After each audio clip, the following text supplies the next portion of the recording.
Jyrki, osallistutko tähän videoon? Osallistutko tähän haisteluvideoon?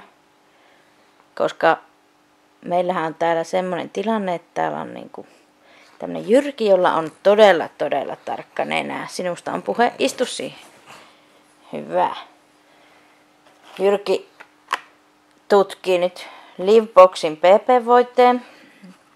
Tää on näitä Garnierin aivan ensimmäisiä PP-voiteita, jotka tuli Suomessa oikeastaan enemmälti kuluttajille markkinoille.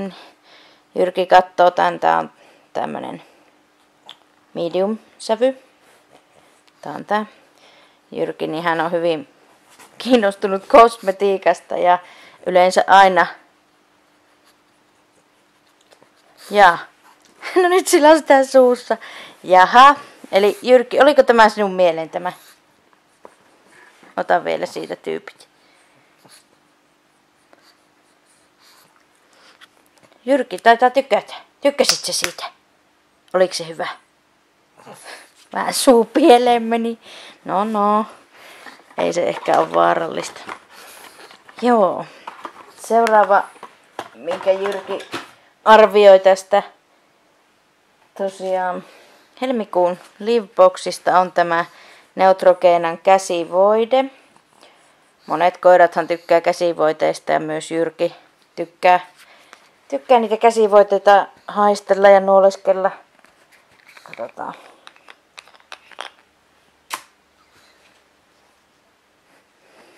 Miltä? Onko se Jyrkin mieleen? Sekö ei oo? Ei oo.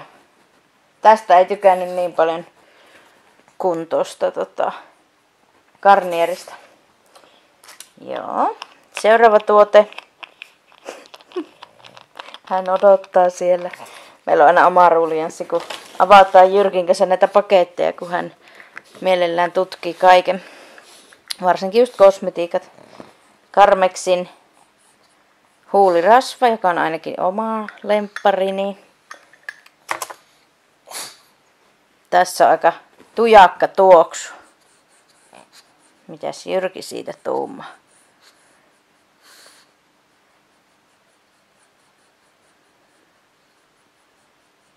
Pitkään ottaa hajua. Onko hyvä? Taitaa olla aika hyvä. Joo. Hän siellä tuumaa, että aika herkullinen on. Ja mitäs muuta tuossa Liveboxissa tuli, nyt ehkä ei Jyrkille esitelläkään tai haistatellakaan sen enemmän. Sieltä tuli John Friedan shampoo ja hoitsikka. Tämmöiset matkakoot tai näytekoot. Sitten tuli vielä miehille suihkugeeli ja shampoo.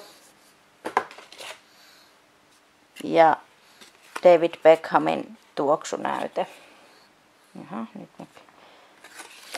Että tämmönen Livebox tällä kertaa. Kiitos Jyrkille.